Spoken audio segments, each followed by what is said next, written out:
Great day to be a Mountaineer. That one felt good. That's what our guys needed, for that, confidence to start snowballing in the right direction. It's one thing to get a top 25 win in Texas. It's another thing to beat a Hall of Fame coach and top 5 program, at home. So hopefully that goes a long ways to our confidence in terms of moving forward and continuing the grind through the Big 12s, because it really is a grind. So I told those guys before the game, we had a great game plan. I thought we had a great game plan against Oklahoma. I told them you might as well, tear it up and start it on fire if you don't out-rebound them and figure out a way to, be neck and neck with them on the glass. And I said if we come in here minus 14, minus 15 on the glass, there's no chance we're winning.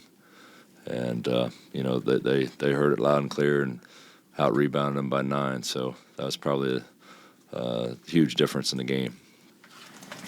Questions? So you continue with that a little bit, rebounding. You've talked a lot about the problems there. So what was it that led to the +9?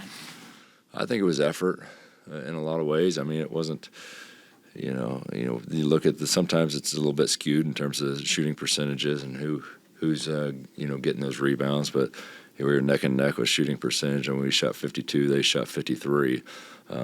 So, yeah, I think we were quicker to the ball in a lot of cases. And if you look back to the Oklahoma game, it seemed like they were quicker to everything in that regard as well. So life on the road in this league can be a bear, and I know they had some travel issues or foresaw some travel issues, so they came in a day before, and they were here all day yesterday. But some of that comes into play, even sitting around in the hotel all day on a snowy day. So they probably got their rest, but regardless, I felt like we were quicker to the ball in everything we did, and that can, in a game of inches, that can be the difference.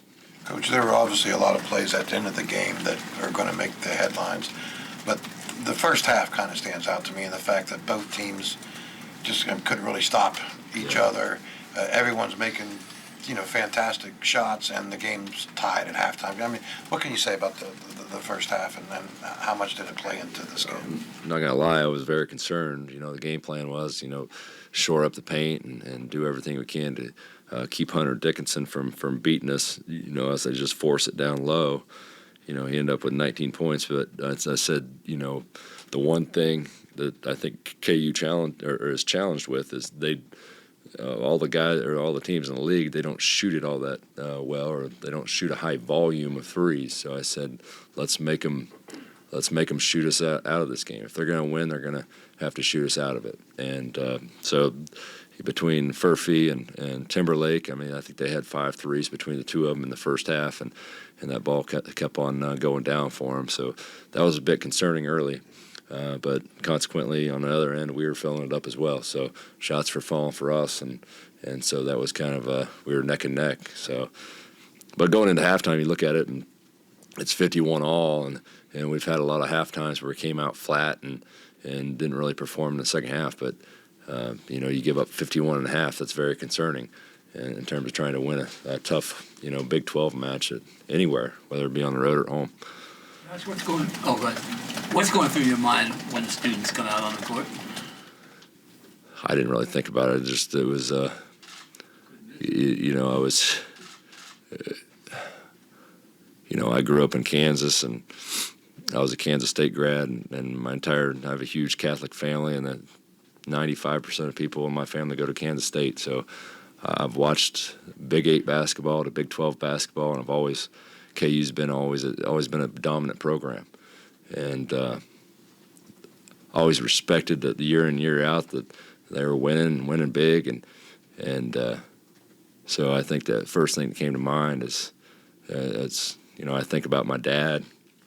My dad was a K-State grad, and he didn't have much of a love affair for Kansas by any means, and I lost him 6.5 years ago, and I started thinking about him, to be honest with you. How proud he'd have been, and so I didn't think a lot about what the students were doing. I have a lot of respect for Coach Self, a Hall of Fame coach, and their entire staff and their program and what they've done over the years and been able to accomplish over the years consistently year in and year out. And for me, that was the first thought that went through my head, and it's probably still hasn't sank in yet. What's your dad's name? Jim Eilert. Jim. Josh, there'd be a lot of coaches that would get away from what you did from your game plan after they go 6 for 12 from 3 and are staying in it like that. Did you all have any thought of that, or were you saying, hey, we've got to live and die with this? It's as long as we were neck and neck, I was okay with it. If it felt like it was starting to get out of hand, I probably made some adjustments. But I've seen KU, and as quick as they can make a run on you, I tried to stop that when I felt like it was going in the wrong direction. Try to stop that quick, regardless of trying to a lot of times I probably get in a bad habit of trying to save too many timeouts, and I think I'm learning as I go to probably need to use those and fire those off early if I can stop those runs and stop that momentum. Coach, so many disappointments in the last 8 months. Is something like this something you'd like to savor a little bit, maybe a smidge longer, because it's such a high? Yeah, I'm going to savor it tonight. I promise you that. And savor it with my family, and we've been through a lot.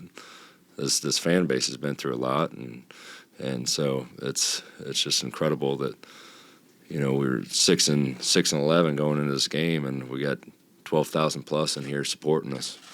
And I'm going to savor it, but it's this league. You turn around and you got to prepare for a good Central Florida team that KU. I mean, they went in there and had a 16-point lead and end up coming out of there with a loss. So I'm going to savor it tonight, but tomorrow it's right back to it to figure out a game plan for Central Florida, because we turn around and leave on Monday and play on Tuesday down in Orlando.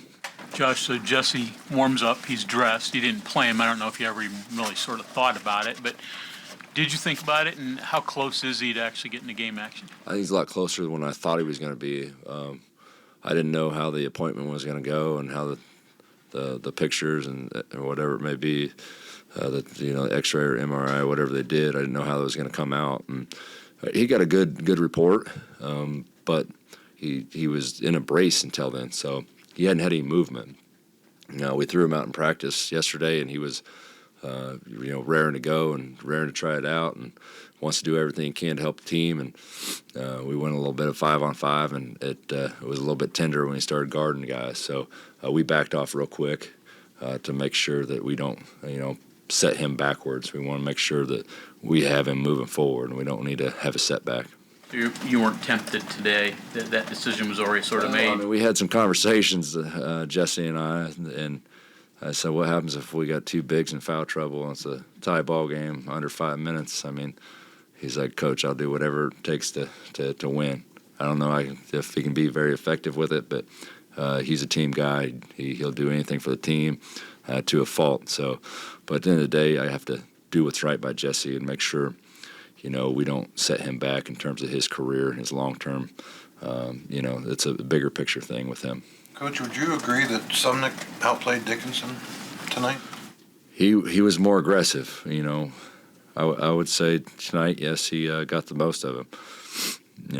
I would have never thought, Sumnick would have been, to get 15 field goal attempts by any means. But, he was 4 offensive rebounds. He was active, and I was hoping we could put Hunter in every single ball screen we could possibly put him in, and that was kind of the game plan going into it, because guys that size and have a hard time, out there on the floor guarding and showing and hedging, and so that was kind of the game plan. Let's make him, put him out there in space, and Pat's a little different in terms, he's not a traditional big, and that kind of worked at our favor in some instances, especially on the offensive end.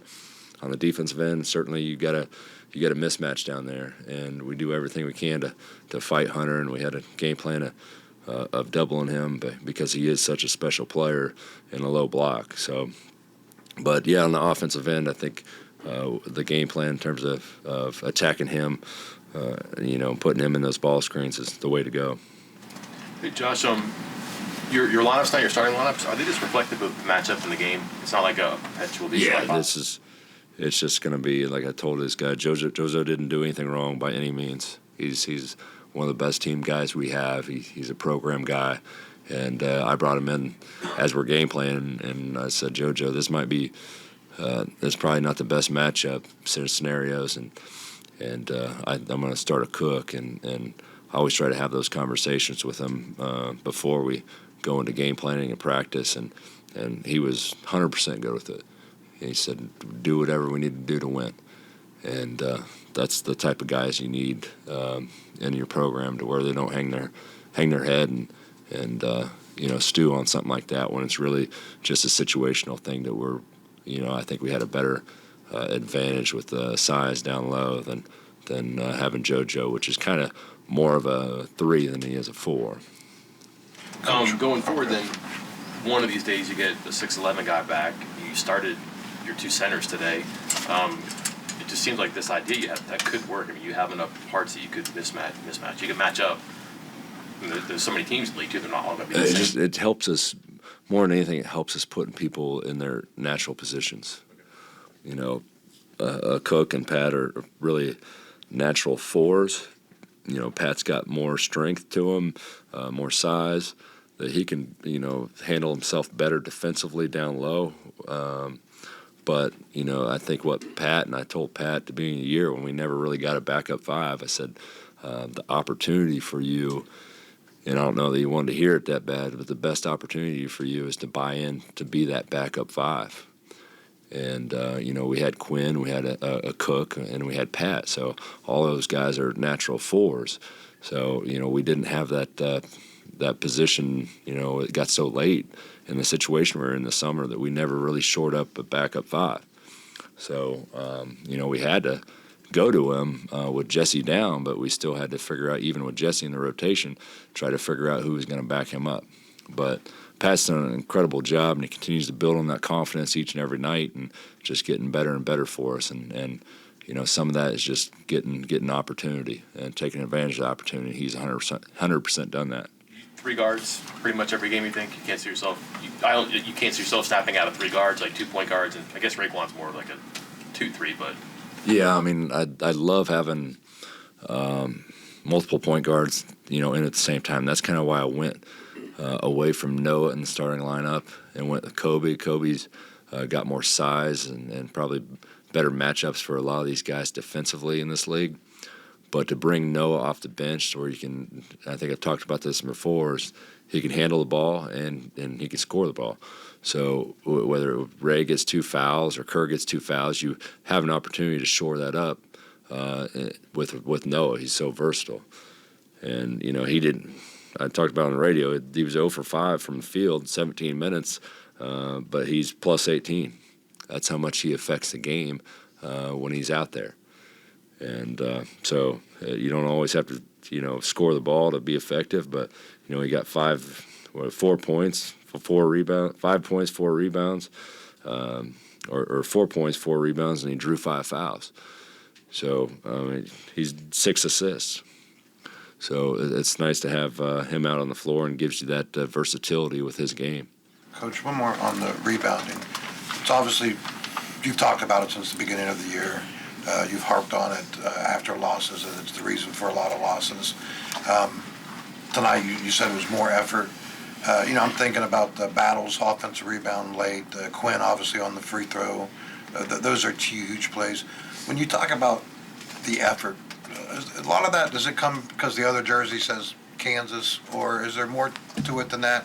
And, is there any story behind those rebounds? Because, why tonight as opposed to not, last week? I had a conversation, like I said, like the story I said about the game plan. You might as well tear it up and put it on fire if you don't have a rebound. The other thing I said is, like, they're one of the best offensive transition teams. And we watched the Oklahoma tape, and we got guys in no man's land. Then we got guys that aren't getting back or crashing. So I said, make a decision. If you're not going to crash, you're not going to give us an extra possession, which nobody other than Pat in that game gave us an offensive rebound. If you're going to get back. Don't just get caught up in no man's land to where they're going downhill and we didn't even try for the offensive rebound. So, I harped on it pretty hardcore, and it resonated with them. So credit to them in terms of, positively reacting and taking that to heart. Thank you. Thank you.